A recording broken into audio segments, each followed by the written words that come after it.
السلام علیکم ورحمۃ اللہ وبرکاتہ۔ تو ہمارے جو حضرت محمد صلی اللہ علیہ وآلہ وسلم کے حالات و واقعات زندگی کے جو سیریز چل رہی ہے وہ بس ختم ہی ہونے والی ہے۔ تو آج کا جو ٹاپک ہے وہ ہے صلح حدیبیہ، جس کے بارے میں آپ کو بتاؤں گا۔ 6 ہجری میں مسلمانوں اور کفار مکہ کے درمیان ایک معاہدہ ہوا جو تاریخ میں صلح حدیبیہ کے نام سے جانا جاتا ہے۔ چونکہ یہ صلح حدیبیہ کے مقام پر ہوئی، اس لیے اس کو صلح حدیبیہ کہا جاتا ہے۔ پس منظر، اس کا کیا پس منظر تھا، کیا حالات و واقعات تھے؟ مسلمان جب سے ہجرت کر کے مدینہ منورہ آئے تھے وہ کعبۃ اللہ کی زیارت کو نہ جا سکے۔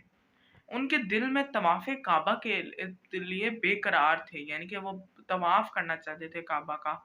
حضور صلی اللہ علیہ وآلہ وسلم کا بھی ایسا ہی حال تھا۔ 6 ہجری میں آپ صلی اللہ علیہ وآلہ وسلم نے خواب دیکھا کہ آپ صلی اللہ علیہ وآلہ وسلم صحابہ کرام رضی اللہ عنہم کے ساتھ بیت اللہ کا طواف کر رہے ہیں۔ تو اس کے بعد آپ صلی اللہ علیہ وآلہ وسلم نے صحابہ کرام رضی اللہ عنہم سے اس خواب کا ذکر فرمایا تو صحابہ رضی اللہ عنہم بے حد خوش ہوئے۔ انہوں نے اس سے غیبی اشارہ سمجھا اور سفر مکہ کی تیاریاں شروع کر دیں۔ رسول اللہ صلی اللہ علیہ وآلہ وسلم نے مدینہ منورہ کے گرد و نواح یعنی کہ ارد گرد کی مسلمان آبادیوں میں یہ اعلان کروا دیا کہ رسول اللہ صلی اللہ علیہ وآلہ وسلم کے ساتھ مطلب جو لوگ جو ہیں وہ زیارت بیت اللہ کا شوق رکھتے ہیں وہ رسول صلی اللہ علیہ وسلم کے ساتھ روانہ ہونے کی تیاری کر لیں۔ آپ صلی اللہ علیہ وآلہ وسلم یکم ذی القعدہ 6 ہجری کو عمرہ کے ارادے سے 1400 صحابہ کرام رضی اللہ عنہم کے ساتھ مدینہ منورہ سے مکہ مکرمہ کی طرف روانہ ہوئے۔ چونکہ آپ صلی اللہ علیہ وآلہ وسلم کا ارادہ خالصتاً عمرہ کا تھا، اس لیے اعلان فرما دے کوئی شخص مسلح نہ ہو، یعنی کہ مسلح نہ ہو، مسلح یعنی کہ اسلحہ لیس، یعنی کہ ہتھیار وغیرہ نہ ہو، کیونکہ انہوں نے عمرہ کرنا تھا، زیادہ ہتھیار نہ ہو۔ تو ان کے ساتھ صرف تلوار ساتھ ہو سکتی ہے، اور وہ بھی نیام میں۔ نیام جو ہوتا ہے پرانے زمانے میں کور ہوتا ہے کہ جس کے اندر وہ تلوار ہوتی ہے، پھر وہ تلوار اس کے اندر سے باہر نکالتے ہیں، وہ بھی نیام میں رہے، یعنی کہ کھلے عام نہیں۔ آپ صلی اللہ علیہ وسلم نے قربانی کے جانور بھی ساتھ لے لیے، احرام باندھا اور مکہ مکرمہ روانہ ہو گئے۔ احرام ایک ان کا سوٹ ہوتا ہے جو کہ عمرہ یا حج کرتے ہوئے پہنتے ہیں، وائٹ کلر کا۔ آپ صلی اللہ علیہ وسلم معروف راستوں سے، فیمس راستوں سے ہٹ کر ان راستوں سے ہوتے ہوئے مکہ مکرمہ ہٹ کر انجان راستوں، یعنی کہ جن کا اتنا مطلب نہیں پتا تھا، نالج نہیں تھا، زیادہ لوگ نہیں جاتے ہوتے تھے، مکہ مکرمہ کے ایک منزل کے فاصلے پر حدیبیہ کے مقام پر جا پہنچے، یعنی کہ مکہ مکرمہ سے تھوڑے جو ہے فاصلے پر حدیبیہ کے مقام پر پہنچے، مگر قریش مکہ نے مکہ مکرمہ میں داخلے کی اجازت دینے سے انکار کر دیا، یعنی کہ قریش نے مسلمانوں کو وہاں داخل ہونے سے جو ہے منع کر دیا۔ اب آگے ہم سنیں گے حضرت عثمان رضی اللہ عنہ کی مکہ مکرمہ کی طرف روانگی کے بارے میں۔ تو قریش مکہ کی سرکشی اور ہٹ دھرمی یعنی کہ ان کے جو برا سلوک دیکھ کر حضور صلی اللہ علیہ وآلہ وسلم نے حضرت عثمان رضی اللہ عنہ کو اپنا سفیر بنا کر اہل مکہ بھیجا تاکہ وہ اہل مکہ کو سمجھائیں، ان کے پیغام پہنچانے والا سفیر یہ کہہ سکتے ہیں۔ انہوں نے ایک طرح سے اپنا پیغام پہنچانے کے لیے انہیں بھیجا کہ مسلمان جنگ کے ارادے سے نہیں بلکہ صرف اور صرف بیت اللہ کی زیارت کے لیے آئے ہیں، ان کے اسے بیت اللہ خانہ کعبہ کی زیارت کر سکتے ہیں، انہوں نے جنگ وغیرہ کوئی نہیں کرنی۔ تو حضرت عثمان رضی اللہ عنہ 3 دن تک قریش مکہ کو سمجھاتے رہے مگر ان پر کوئی اثر نہ ہوا۔ آپ صلی اللہ علیہ وآلہ وسلم اور تمام صحابہ کرام رضی اللہ عنہ حضرت عثمان رضی اللہ عنہ کی واپسی کا انتظار کر رہے تھے کہ افواہ پھیل گئی، کفار مکہ نے حضرت عثمان رضی اللہ عنہ کو شہید کر دیا ہے۔ اب ہم اسلام کی بہت ہی اچھی یعنی کہ جو ہے بیعت کے بارے میں پڑھیں گے۔ بیعت یعنی کہ ڈیسیجن جو ہے، جیسے کہ جنگ کرنی ہے یا کوئی بھی کسی کا ڈیسیجن ہے تو اس سے بیعت کر لیں، یعنی کہ اس کا ساتھ دیں، اس کا ہاتھ ملائیں، اس سے وعدہ کریں، مطلب اس کا ساتھ دیں۔ تو بیعت رضوان کے بارے میں آپ کو بتاؤں گا، یہ تاریخ کی بہت مشہور بیعت ہے۔ رسول اکرم صلی اللہ علیہ وآلہ وسلم کو جب حضرت عثمان رضی اللہ عنہ کی شہادت کی خبر ملی، کیونکہ وہ بہت ہی معروف اور نیک دل صحابہ تھے، تو آپ صلی اللہ علیہ وآلہ وسلم نے حضرت عثمان رضی اللہ عنہ کے خون کا بدلہ لینے کے لیے صحابہ رضی اللہ عنہ سے بیعت کر لی۔ صحابہ کرام رضی اللہ عنہ نے انتہائی جوش و جذبے کے ساتھ بیعت کی۔ حضور صلی اللہ علیہ وسلم نے خود اپنے دستے مبارک کو عثمان رضی اللہ عنہ کا ہاتھ قرار دے کر عثمان رضی اللہ عنہ کی طرف سے بھی بیعت کر لی۔ دستے مبارک ان کے ہاتھ مبارک۔ آپ صلی اللہ علیہ وسلم بیعت کے وقت ایک درخت کے نیچے بیٹھے تھے، اس بیعت کو بیعت رضوان کہا جاتا ہے۔ قریش مکہ اپنے جاسوسوں کے ذریعے مسلمانوں کی صورتحال سے باخبر رہتے تھے، تو جب ان کو معلوم معلوم ہوا کہ مسلمانوں نے خون عثمان رضی اللہ عنہ کا بدلہ لینے کے لیے قسم کھائی ہے تو وہ ڈر گئے۔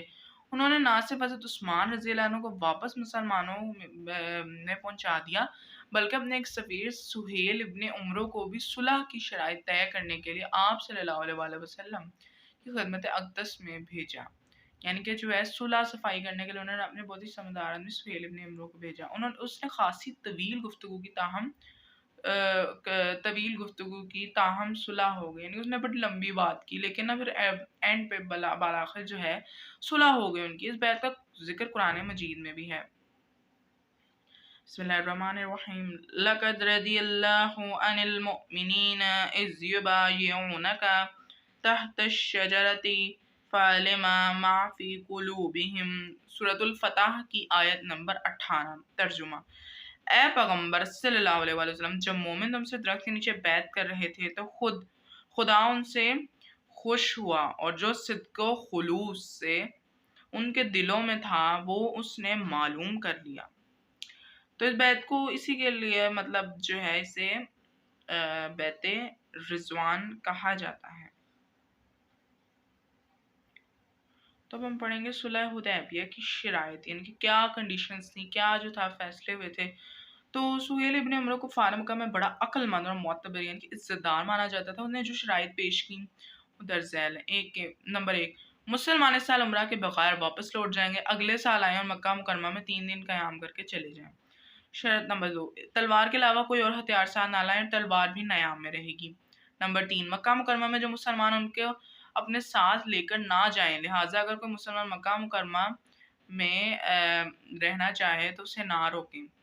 یعنی کہ جو مکہ مکرمہ میں جو ہے جو مسلمان ہیں نا وہاں پر، تو انہیں اپنے ساتھ مدینہ منورہ نہ لے کر جائیں، مگر اگر کوئی آپ کا مسلمان مکہ میں رہنا چاہتا ہے تو اسے رہنے دیں۔ اور نمبر 4، اگر کوئی کافر مسلمان ہو کر مدینہ منورہ جائے گا تو اسے واپس کرنا ہوگا، البتہ اگر کوئی مسلمان مرتد ہو کر یعنی کہ دوبارہ کافر ہو کر مکہ مکرمہ واپس آئے گا تو اسے واپس نہ کیا جائے گا۔ اور نمبر 5، عرب قبیلے مسلمانوں یا قریش میں سے جس کے ساتھ معاہدہ کرنا چاہیں وہ آزاد ہوں گے۔ نمبر 6، یہ معاہدہ دونوں فریقوں کے درمیان 10 سال کے لیے یعنی کہ 10 ایئرز کے لیے ہوگا۔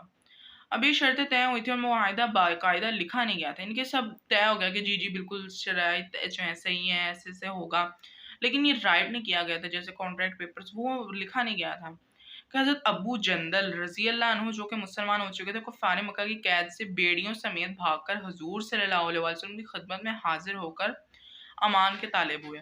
بیڑیوں یعنی کہ زنجیروں میں ہو کر، تو انہوں نے مطلب کہا کہ مجھے اپنے پاس رکھ لیں، مطلب قریش جو ہے وہ میرے پہ بہت ظلم کرتے ہیں، مسلمانوں پر ظلم کرتے تھے نا وہ، کہ میں ابھی اسلام میں نے کچھ عرصے پہلے قبول کیا، مگر حضور صلی اللہ علیہ وسلم نے حضرت سہیل ابن عمرو کے مطالبے پر واپس کر دیا کیونکہ معاہدہ طے پا چکا تھا اور معاہدے کی خلاف ورزی نہیں مطلب وہ انہیں زیب نہیں دیتا تھا۔ یہ معاہدہ حضرت علی رضی اللہ عنہ نے تحریر فرمایا، ان کے انہوں نے لکھا، اگرچہ صلح کی شرائط بظاہر مسلمانوں کے خلاف تھی مگر اللہ تعالیٰ نے اسے مسلمانوں کے لیے فتح مبین قرار دیا، یعنی کہ مطلب فتح جو ہے قرار دیا۔ بے شک خراب تھی لیکن پھر بھی جو ہے صلح ہو گئی، اچھی بات ہے۔ تو ویسے اس کا نام جو ہے اس کا فتح مبین ہو گیا، ٹھیک ہے۔ تو آپ صلی اللہ علیہ وسلم نے اس سمے عرب کے باہر کے قبائل اور حکمرانوں کو خطوط اور سفینوں کے ذریعے اسلام کی دعوت دی، اور اگلے 2 سالوں میں یعنی 8 ہجری کو آپ صلی اللہ علیہ وسلم نے مسلمانوں کے 10,000 لشکر کے ساتھ خون کا ایک قطرہ بہائے بغیر مکہ مکرمہ کو فتح کر لیا۔ مکہ مکرمہ کی فتح گویا پورے عرب کی فتح تھی، یوں اللہ تعالیٰ کی فتح مبین کی بشارت پوری ہو کر رہی۔ فتح مکہ کا بھی جو ہے آگے ذکر آئے گا، تو اگلی ویڈیو میں آپ کو ان کے بارے میں بتاؤں گا جب حضور نے حکمرانوں کو جو خط لکھے تھے۔ تو اگر ویڈیو پسند آئی ہو تو پلیز میرے چینل کو سبسکرائب کریں اور دعاؤں میں ضرور یاد رکھیے گا۔ خدا حافظ۔